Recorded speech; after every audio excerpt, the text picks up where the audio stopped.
Okay, we will now turn to our second session, which will be a discussion of the global climate system and impacts of climate change on extreme weather events.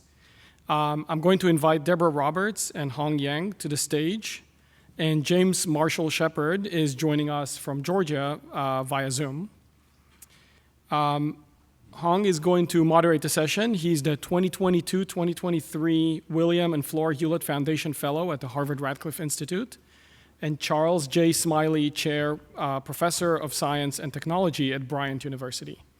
He will offer a few remarks and introduce the session speakers, Debra and James. Hong, the floor is yours. Thank you. Well, thank you, Dr. Berger. Good morning. Scientific research and scientific data are vital to our understanding of the impact of climate change. As the Earth is a complex global system, changes in one place may impact or consequential impacts in other places around the world, maybe thousands of miles away. Thus, unequal distribution of the impact of climate change makes climate justice a very important issue. So this may occur at individual levels or in communities or in a nation. So as we have learned in the previous speaker, that science as a foundation of understanding the impact of climate change is play a very important role, but it's only a part of the equation. So to evaluate and to mitigate the impact of climate change, there's other factors, such as international politics, national policy, or citizens' actions. They all play an important role. So in our section today, for the global perspective and climate change, we have two distinguished panelists today to help us to connecting those connections and to explore possibilities. So our two panelists, not only they are in the forefront of the climate research, but also they apply their knowledge, their data, to assess impact of climate change, and also help to engage with both national and international policies. So I have the privilege to introduce our two panelists today. Dr. Debra Roberts is a co-chair of the Working Group 2 of the Intergovernmental Panel on Climate Change, known as IPCC. So her working group is assessing the impact, adaptation, and vulnerabilities related to climate change. So Dr. Roberts is also the head of Sustainable and Resilient City Initiative units in Durban, South Africa. And she holds a PhD in urban biogeography. Our another panelist who is joining us online today, Dr. James Marshall Shepard, is a George Athletic Association Distinguished Professor of Geography and Atmospheric Sciences. He is also the Director of Atmospheric Sciences Program at the University of Georgia. Professor Marshall Shepard holds a PhD in physical meteorology and is a member of the National Academy of Sciences, the National Academy of Engineering, and also a member of American Academy of Arts and Sciences. So through the program link, you can read details of their distinguished careers, accomplishments, and contributions to both climate research and also public services. So today, each panel will spend about 10 minutes to have an opening remark, which will followed by a discussion, conversation, and then open to the questions to the general public and to the audience. So in addition to the audience today, our live stream reached to audience worldwide. So for the members in the audience and also online, please welcome to submit your questions through the Slido program. Again, I reminded behind of me on the screen. And also for those who are joining online, will be in your chat functions in the Zoom webinar. So we'll get as many of the questions as we can during the conversation. So now it's my privilege to invite Dr. Roberts to the podium.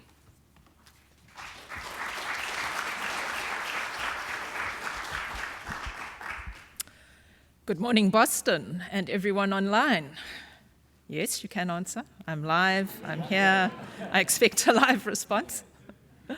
Good morning, everyone. It's a great pleasure to be here, and I think my role is probably primarily to provide you with the science that underpins what Somini told you about in the narratives she drew from her global experience. And I'm going to do that by talking to you about some of the key messages from the Working Group 2 report of the Intergovernmental Panel on Climate Change, or IPCC. This report is almost 4,000 pages long. We don't have time for that this morning, gratefully. So what I will do is pull up some of the big headlines. And probably the biggest headline for you is we can't argue with the science anymore. The science is unequivocal. Climate change is having a negative impact on our well-being, on the health of the planet that we all rely on. And there's a very brief, rapidly closing window of opportunity for global action to harness an ambitious response to that climate change if we're interested in securing a livable future for us all.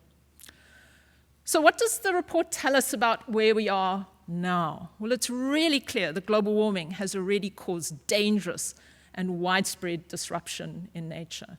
And this is because of the increase in the frequency and the intensity and the duration of extreme events, both on land, but also importantly in the ocean, that are driving mass mortalities. And here in this particular slide, you can see tree dieback in a drought-stricken forest in California. But also importantly, and Somini highlighted this in her presentation, climate change is literally affecting the lives of billions of people around the world, despite their efforts to adapt. And this is because of the impacts of human-induced intensification of things like tropical cyclones, of sea level rise, of heavy precipitation events, all of which are driving increased losses and damages around the world.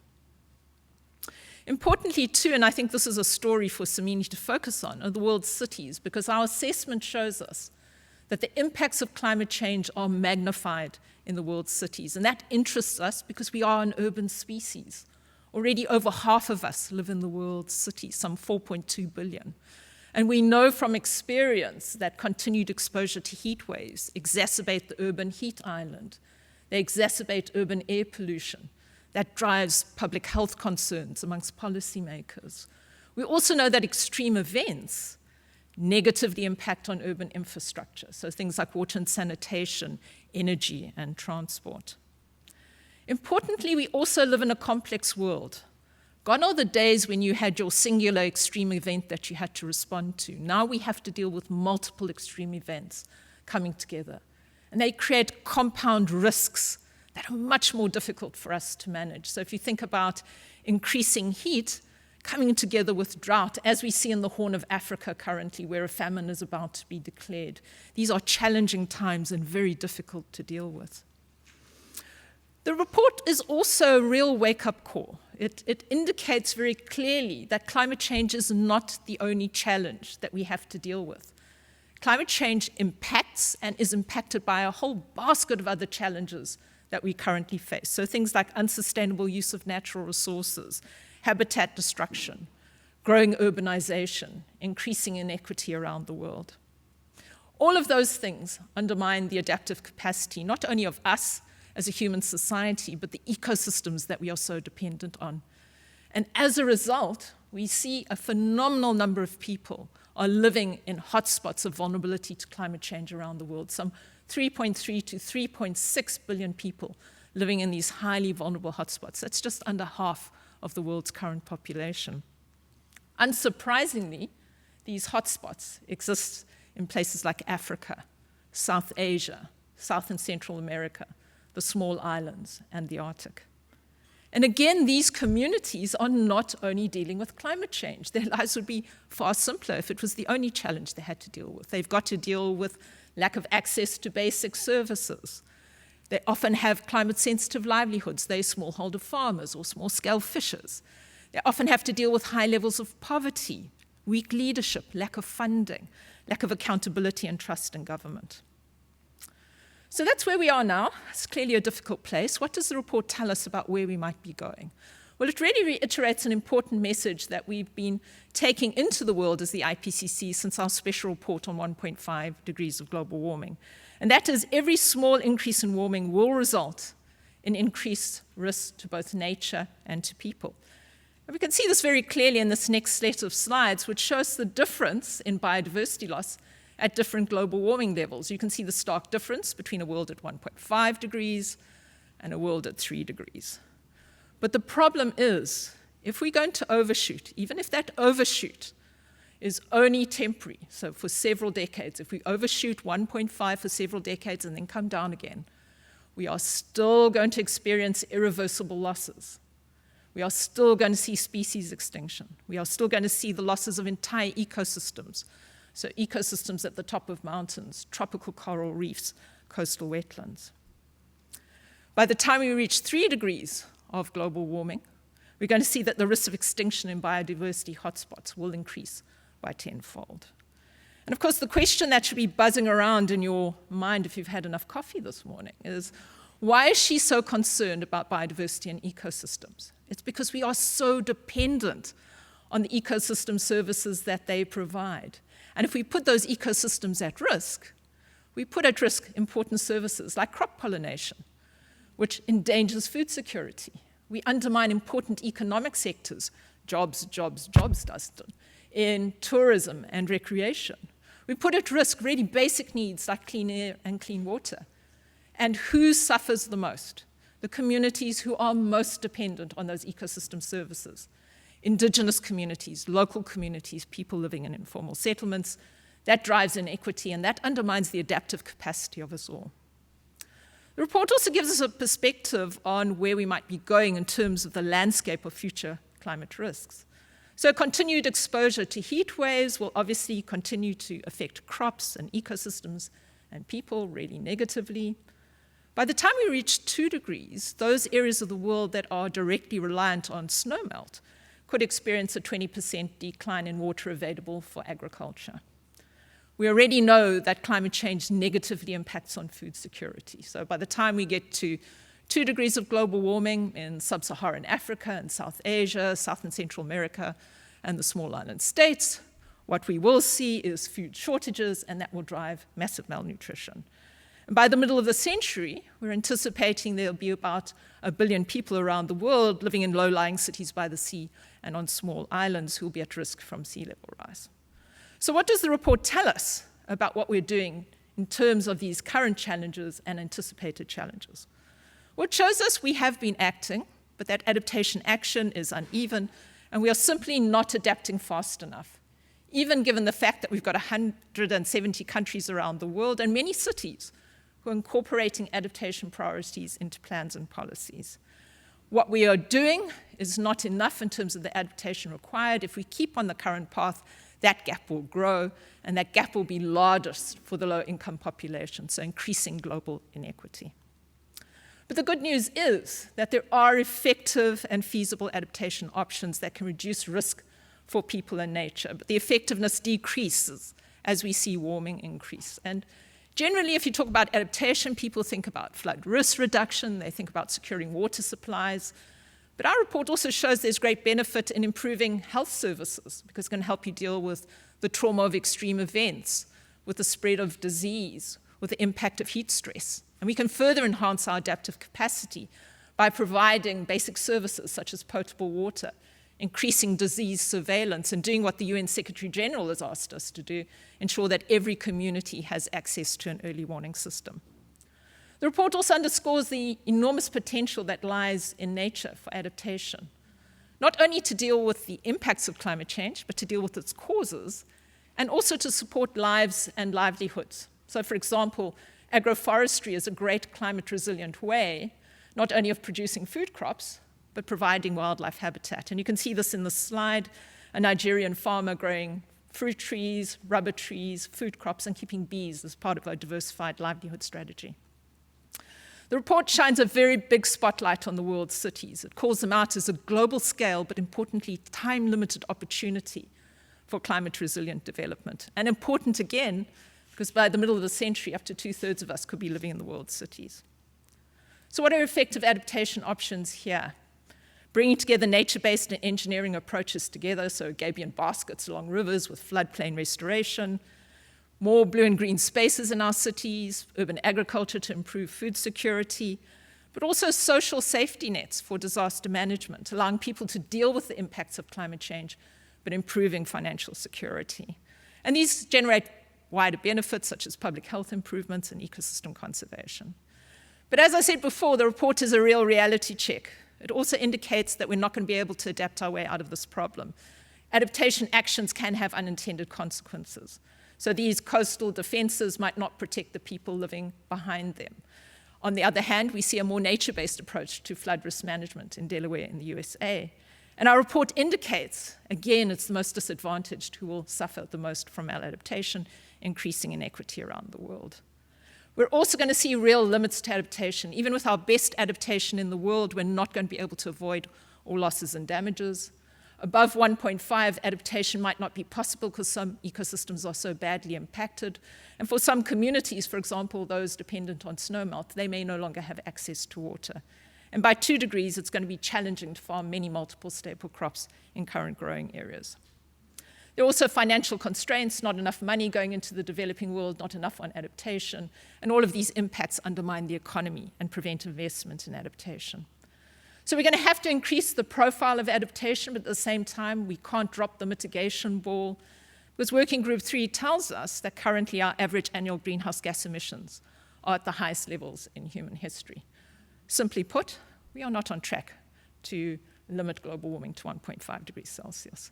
And this is why Working Group 2 offers this concept of climate-resilient development. Basically, we have to do everything at once. Ambitious adaptation to reduce risk, ambitious mitigation through massive reduction in greenhouse gases, but all with a view to achieving sustainable development. And we achieve that by using many forms of knowledge, not only science, but local knowledge, practical knowledge, indigenous knowledge, better stewarding of our ecosystems, more inclusive approaches, and prioritizing equity and justice around the world. But again, it's a reality check. Achieving that all-in-one solution is difficult at current global warming levels, be even more difficult over 1.5, and maybe impossible at 2, which is why Working Group 2 brings you a message of urgency, because every action and decision each one of us in this room takes from today onwards is a key part of solving this particular challenge. Thank you very much.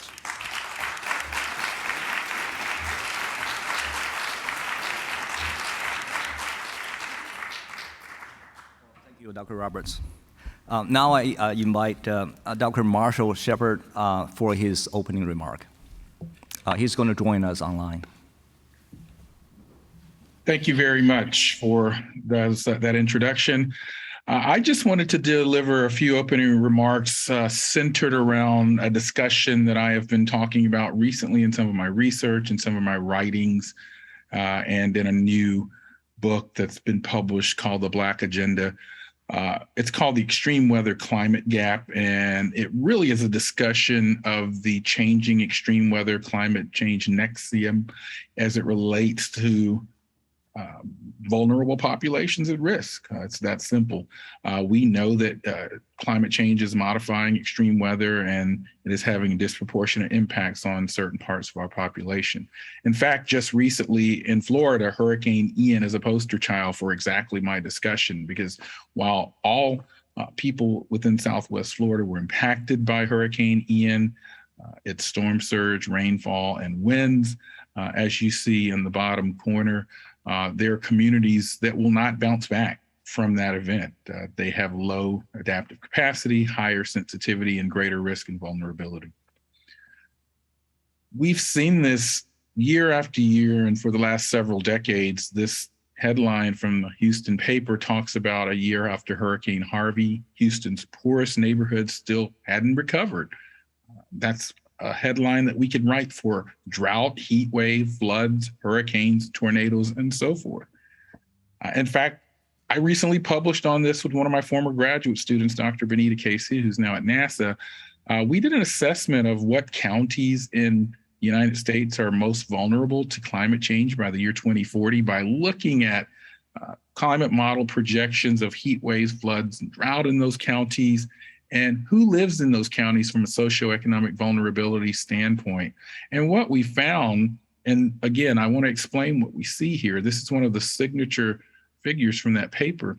The counties that you see in orange, brown, blue, and purple are the most climate vulnerable in the United States by 2040. Now, don't mistake the fact that you see a lot of yellow and saying, oh, most of the United States isn't vulnerable to climate by 2040. That's not the case. This is a deliberately skewed graphic that shows the most at-risk counties. That doesn't mean counties in yellow are not climate vulnerable, but this is a right skewed index.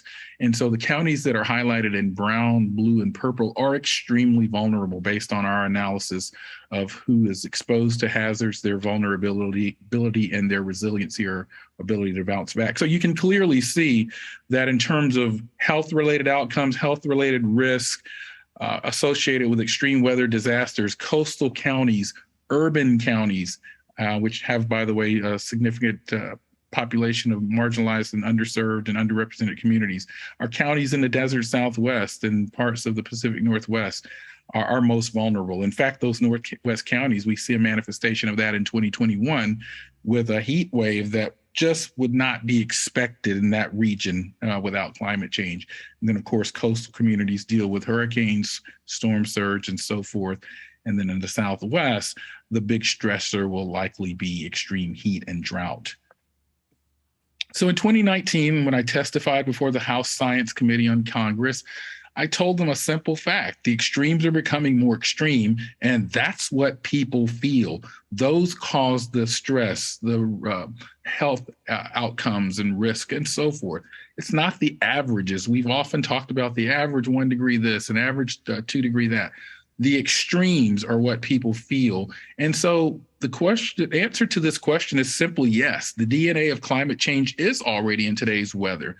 In fact, I was the co-author of a National Academy study in 2016 that looked at what's called climate attribution. What can we say about today's extreme weather within the context of climate change? And so the report you see is a free download on the National Academy's website. And we talked about what extreme weather events have the most grounding in the scientific literature in terms of what we can say about it today. And certainly heat waves, extreme rainfall events, drought, aspects of hurricane had the strongest signal in the literature to our ability to attribute to climate change. So we have to change the narrative. I want to repeat that. We have to change the narrative. We can't see in the media or in our science journals, it's going to be like this, or in the future, climate change is going to do that. That's a flawed narrative. It's here. We have to talk about the here and now and going forward because we already see the impacts of climate change. And of course, the extreme weather climate gap, which I talk about, is that communities of color, older adults, poorer communities, children are most at risk in terms of health outcomes, exposure, the ability to bounce back from these types of events. In fact, some work out of my research group here at the University of Georgia found that African Americans were 44% more likely to reside in areas that flood in the Charlotte to Atlanta corridor, which we call Charlanta. In terms of the MSA scale, the Greenville-Spartanburg, South Carolina region exhibited the largest risk inequities as about 80% of African Americans were more likely to live in 500-year flood zones. So we know that we're seeing these increasing extreme events, and there are certain communities that are disproportionately vulnerable. We talk about some recent work that we published in a book chapter, Shepherd et al. 2022. On the top left, you see the Atlanta urban heat island around the counties of Atlanta. Clear urban heat island that we've known about for many decades. But when we decompose by who lives in these counties by race, we see that communities of color are disproportionately living in the hottest part of the Atlanta urban heat island. And that creates health inequities, health risk, and so forth. And it's an exact example of this weather climate gap, of this disproportionate sensitivity and exposure to extreme weather climate events and the lessened ability to bounce back. So these are sort of brief examples of what I mean by the extreme weather climate gap. And at the end of the day, this extreme weather climate gap has its roots in wealth inequality. You can clearly see median household wealth by race and ethnicity in the United States. As there's an old saying in the African American community, of which I'm a part of, that says when the rest of the world gets a cold, the African American community often gets the flu, or these days, I guess you could say COVID as well. And again, that's not to make light of either of those. It's just to make the point that when everyone is exposed to stressors, whether it's a pandemic or a tornado or a heat wave or a drought or a hurricane, there are certain communities that have greater sensitivity in terms of their economic impact, health outcomes, and so forth. So it's an honor to be with you today, and I look forward to further discussion.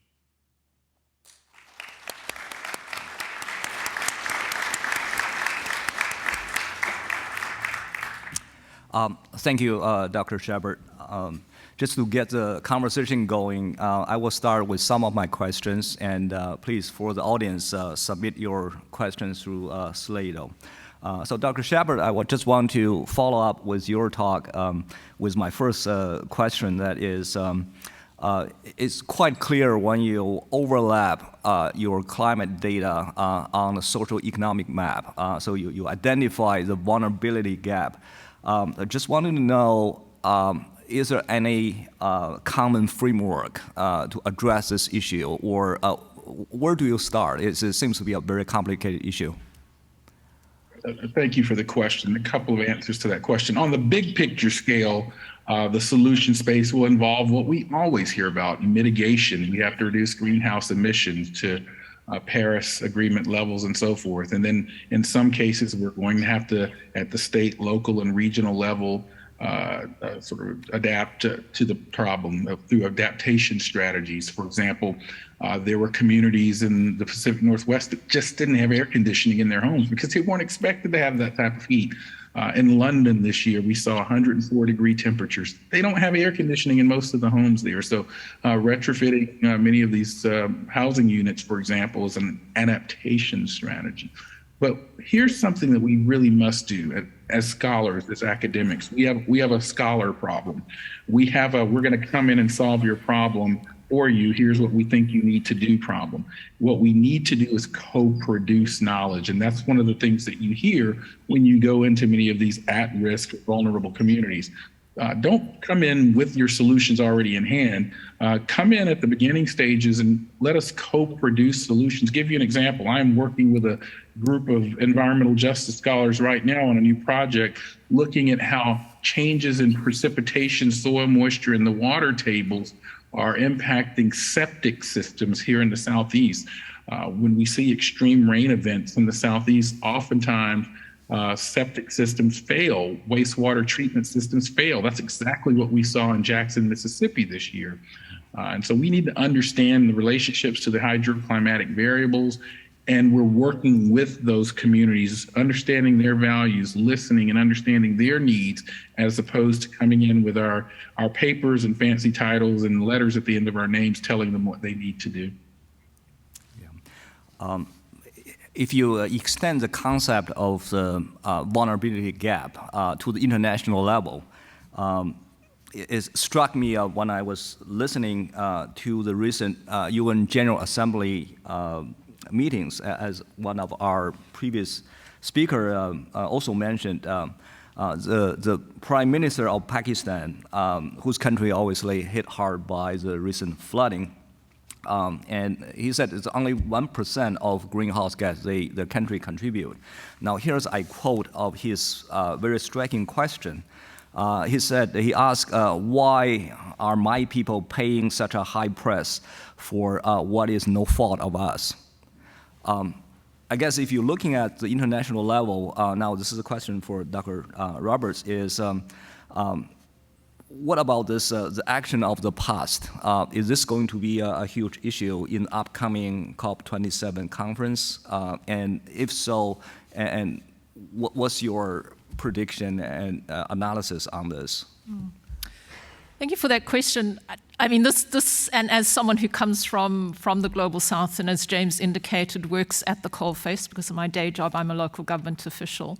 The issue of equity is always an issue when we talk about climate change. And I think Samini indicated that very clearly. The majority of the activities that have resulted in the current challenge have resulted from historical activities, largely in the global north through the process of industrialization and fossil fuel use. But the science is really clear. While we must think about equity, we are currently in a state where we need a whole of society response. No one can sit this out any longer. So while there is certainly obligation from an equity basis in terms of historical emissions, people who need to move faster, who need to move first, everyone needs to be moving. And the challenge for the Global South is where we don't have lock-in, we've got the ability to leapfrog the mistakes that have been made in the past. The question is, will there be adequate support to enable that to happen? And I think that will be a focus of COP27. Finance, finance, finance. Where are those financial resources? We haven't met the 100 billion. The scientific assessment reports clearly indicate that. We certainly, from an adaptation point of view, indicate that the adaptation needs are far higher than previous assessments, and the funding flows do not match what is required. So we need finance to enable the adaptation in the Global South. But we also need support to deal with the losses and damages. As I indicated, our report indicates we are not dodging that bullet. We are going to get losses and damages. What we got in Glasgow was a 2-year commitment to discuss loss and damage finance. That, again, is something that will need to be resolved. The issue of technology and capacity have been indicated as important in terms of creating enabling conditions for action in the Global South. So the answer is no longer pointing fingers at one another, saying we all have to act, but within that action we've got different responsibilities. We need a more equitable distribution of skills, resources, technology, and finance to enable us all to play our part. Thank you.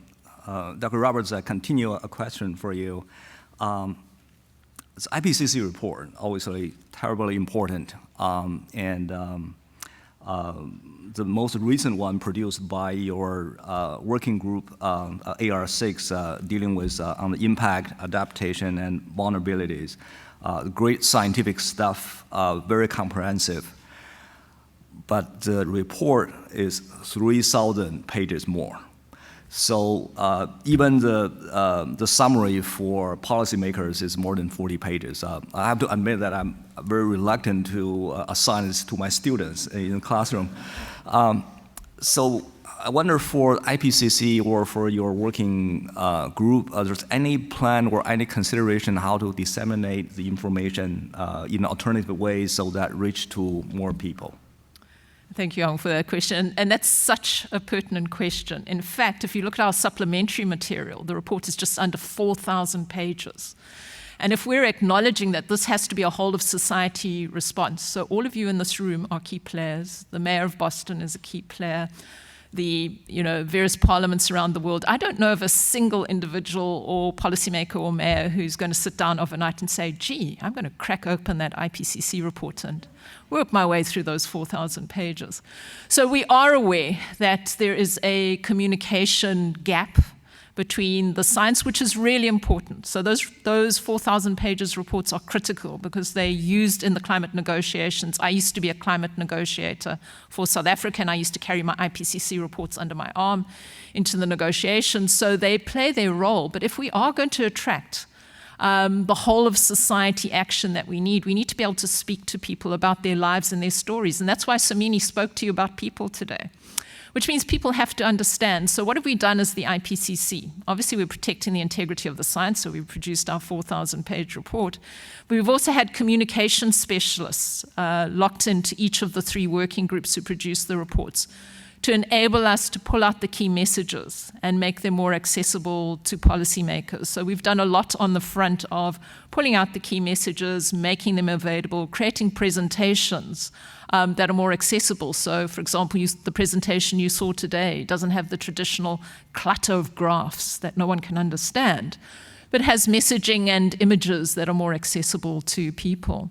But we've carried it one step further in a small team I manage in Durban, because people, yes, at some point are interested that there's global climate change. They're far more interested in climate change in their city, in their country.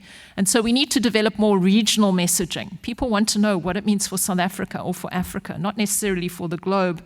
And what we've done is we've worked with the Communication Secretariat in Geneva on a pilot project pulling out messages for Africa. So we produced the first dedicated communication material targeted at regional decision makers, which isolates the messaging for Africa and the regions in Africa.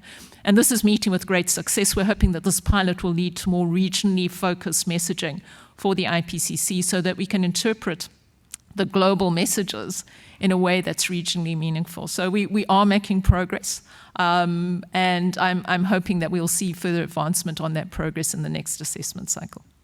This is great.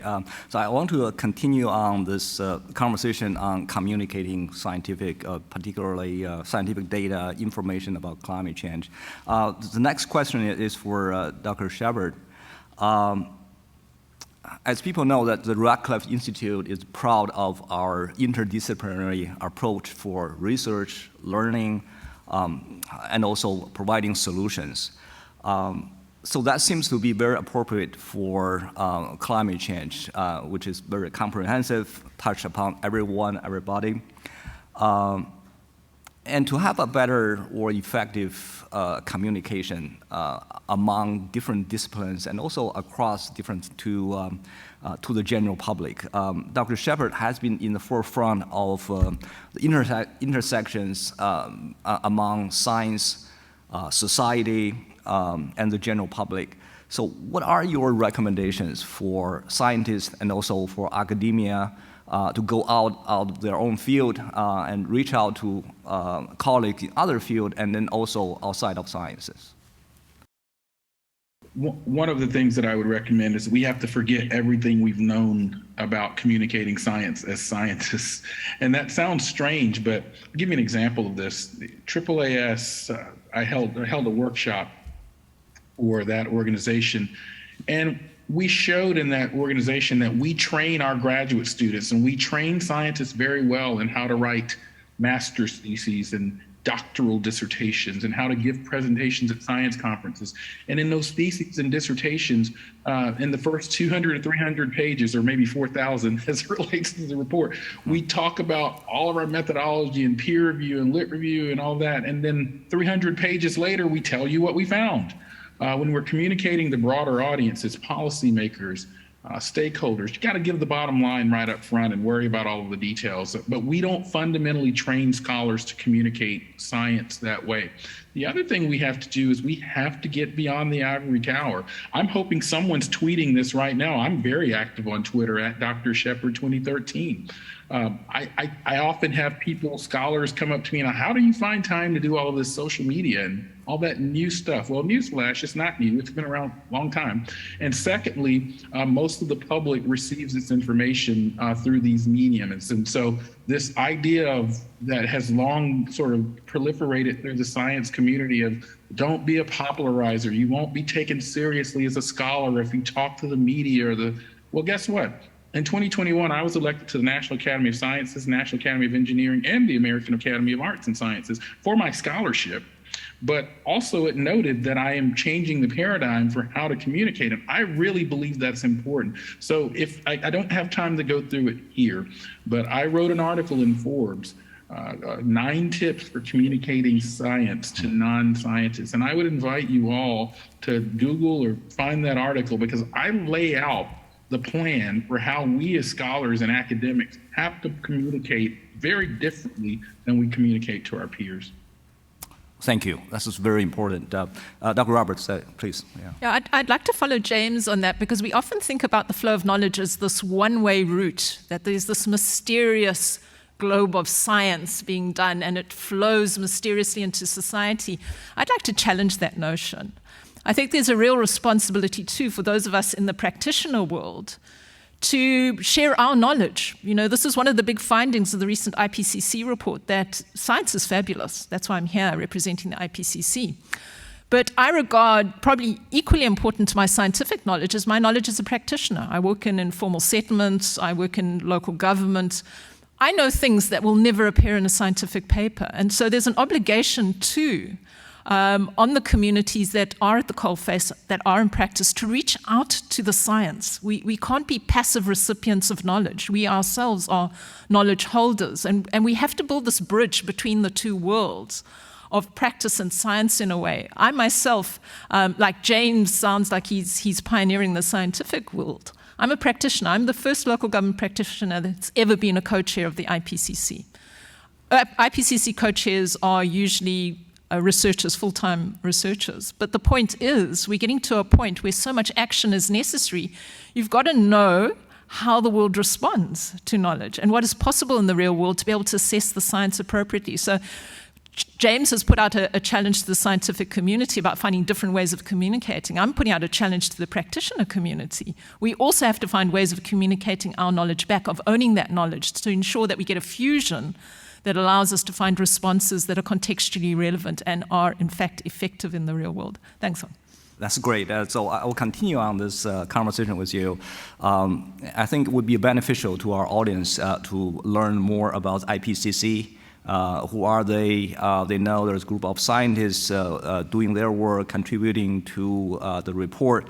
But how the report is being written, what is the process of generating the very comprehensive report?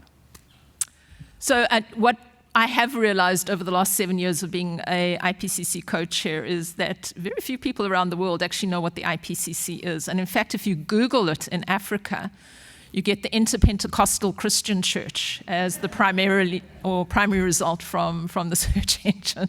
So not even Google. But essentially, we were established in 1988. That was the period where people realized that climate change was becoming a problem, that policymakers would need access to the science.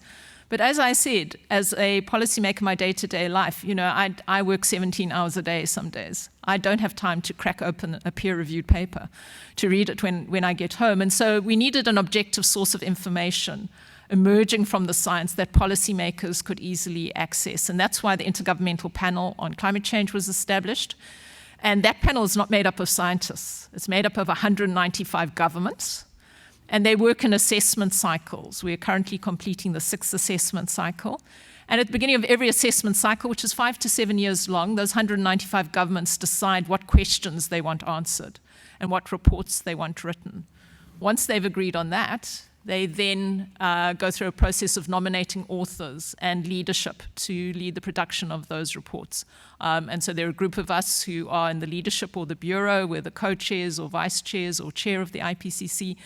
And then we bring this huge voluntary army of several hundred scientists every assessment cycle who volunteer their time. They're not paid to write these vast reports. And we really prioritize regional representation, diversity, gender balance in our author teams to ensure that we get a wide range of eyes over the scientific assessment. Because I can tell you, as a scientist in the Global South and a practitioner, I will read a peer-reviewed paper and its findings in a very different way to my Global North colleagues, and I will reach very different conclusions. And we need to be able to pull that into the assessment process. So we're essentially the engine room that produces the largely accessible science, which we're getting better at communicating for the policymakers, and it really underpins the big climate negotiations under the United Nations Framework Convention on climate change. It's the science that the negotiators use during their annual convenings. Thank you. So let's get some questions from the audience. Please keep the question flowing. Now here's a question for Dr. Shepherd. The question is regarding the global injustice. So when we are paying attention at the local community level in the U.S., let's not losing the perspective of more severe global inequality that is caused by climate change. So how do we, when we're also looking at local, keep a global perspective on this? Well, Thank you for the question, and I also want to thank my esteemed colleague for using my formal name, James, but I actually do use Marshall, so, and Dr. Shepard. But I had to, for a moment, I had to say, is she talking about me? But thank you for acknowledging my full name, because I think that is what they used. I will say that the local and global scale, I teach a course here at the University of Georgia, and I talk about sort of the two-way interactions among the local scale and the global scale. I think the various risk, vulnerability, nexus problems that I've spoken about here are equally applicable at the global scale but there are different sort of implications of the problem. So here in the United States, much of my focus in terms of risk and vulnerability really speaks to sort of health challenges, economic challenges, infrastructure, and so forth. When I think about broader global scale challenges and risk, I think about an equity lens, but I also think about a national security or a political destabilization lens when we think about heat, or we think about climate as a threat accelerant, or we think about basic human rights issues.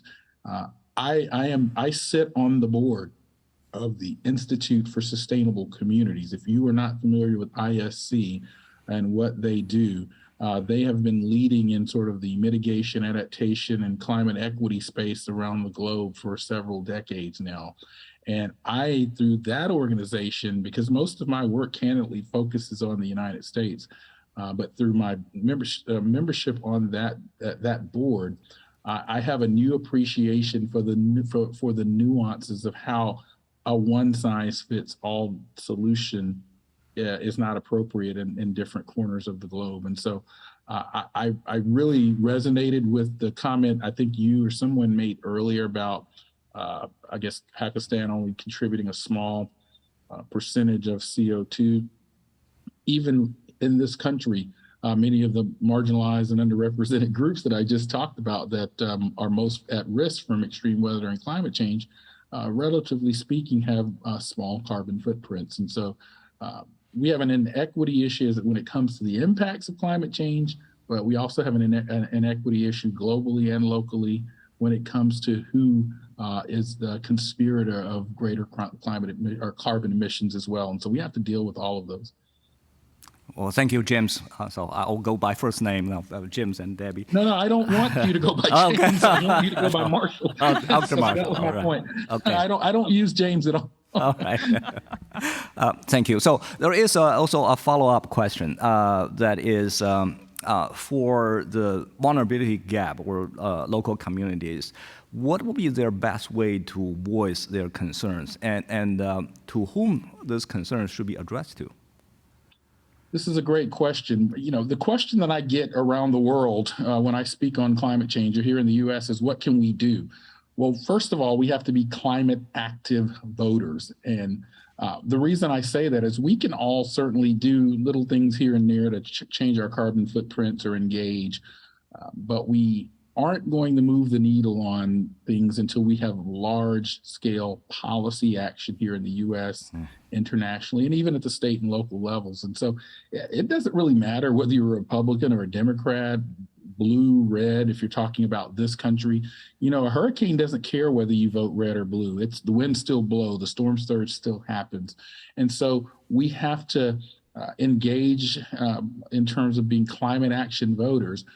But those communities themselves, because again, at the end of the day, I grew up in a community in Georgia that's not looking at IPCC reports. They never will look at an IPCC report. Frankly, they will never look at a peer-reviewed paper that I write.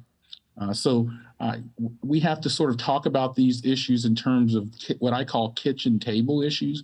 So for example, when Hurricane Michael ravaged parts of Florida and Southwest Georgia, it destroyed much of the cotton and peanut and pecan crop here in the state of Georgia, which is a big, maybe the number one or number two source for some of those commodities around the world.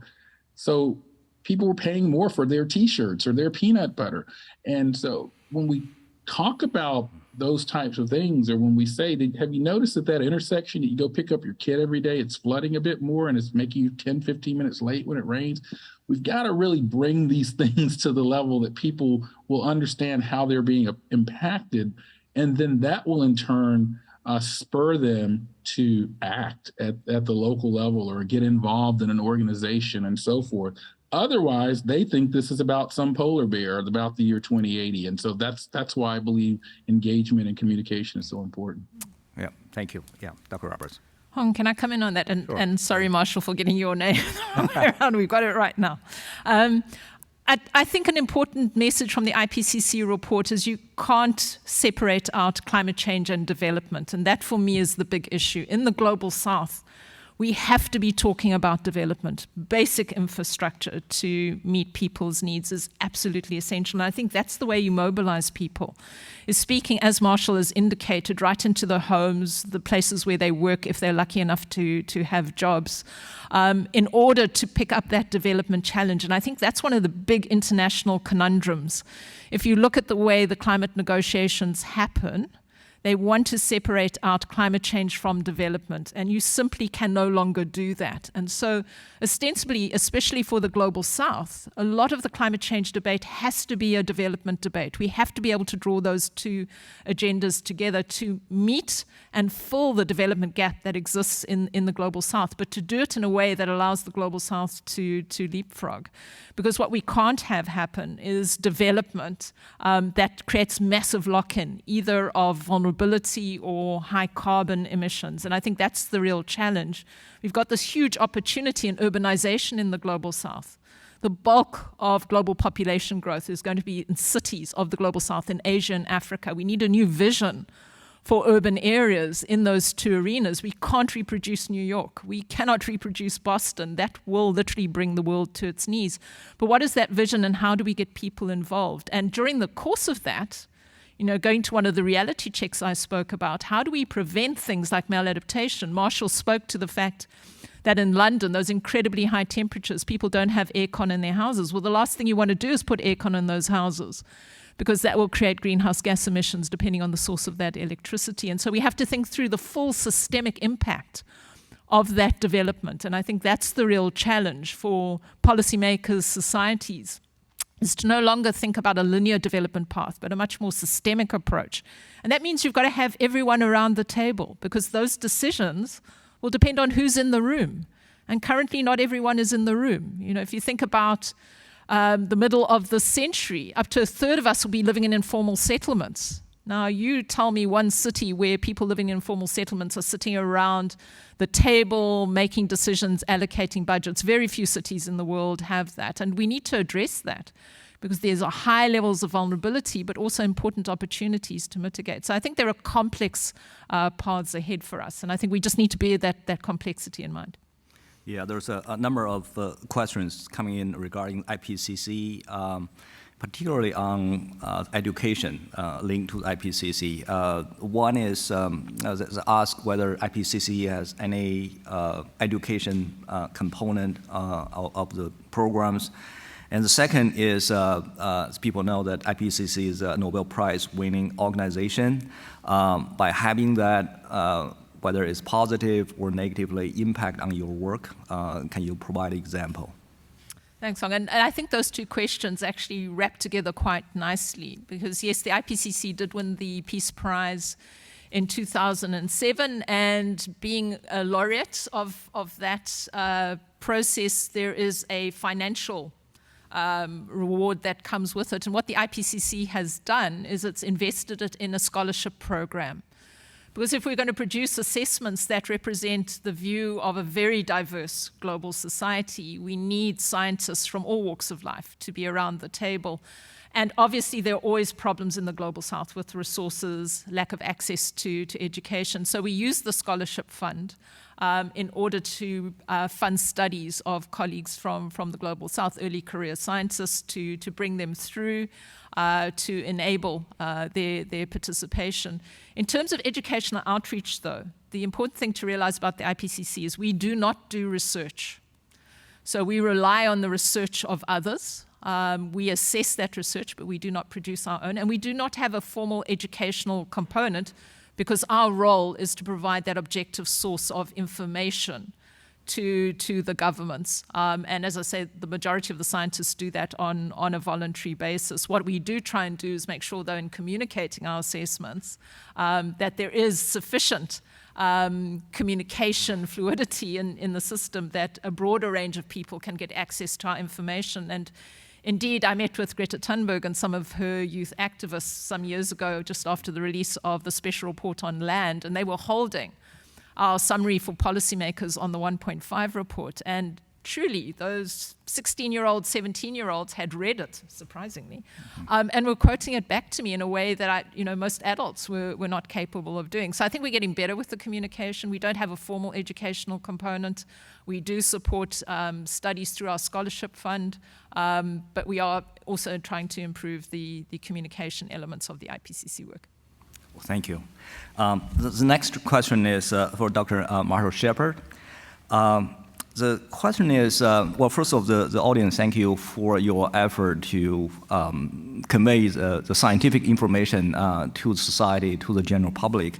Can you provide an example where the scientific data or scientific work is combined with the local community that will generate positive changes? I can right here in Georgia. Let me step back. Many of you may be familiar with Project Drawdown, which was an effort to try to identify solutions for climate change. The problem, and it's not a problem, we love Project Drawdown. The problem is, of those 100 or so solutions put forth by Project Drawdown, Paul Hawkins and so forth, not all of them are going to apply locally. And so the Ray C. Anderson Foundation funded a consortium of universities, my university, University of Georgia, Georgia Tech, and Emory University, to try to identify the subset of solutions that would be most applicable to the state of Georgia. We did that over the course of an 18-month period. We did the science of carbon emissions and climate science and so forth, and identified a subset of 20 solutions that would be across 6 different subgroups in buildings or in agriculture or in transportation. We had these bins, and 6 in each of those bins, there are 4 or 5 solutions that can have, when we know the numbers because we did the science, have significant reductions by 2030 in carbon emissions in the state of Georgia. But we took it a step further. We issued through the Ray C. Anderson Foundation a grant program that then would allow local organizations, community-based organizations, to propose to implement one of those 20 identified strategies for Georgia in those communities. And so we are in that phase of the project right now, where there have been community groups and church groups, very local groups that have been selected to implement their proposed ideas. So we went from this large-scale Drawdown Georgia effort to community-scale implementation of science-based solutions that were sort of conducted in analyses over the last 18 months. So I encourage everyone to take a look at Drawdown Georgia if you want a template for how to sort of engage on some solution space at the state and local level. I'm also a founding member of something here in Georgia called the Georgia Climate Project.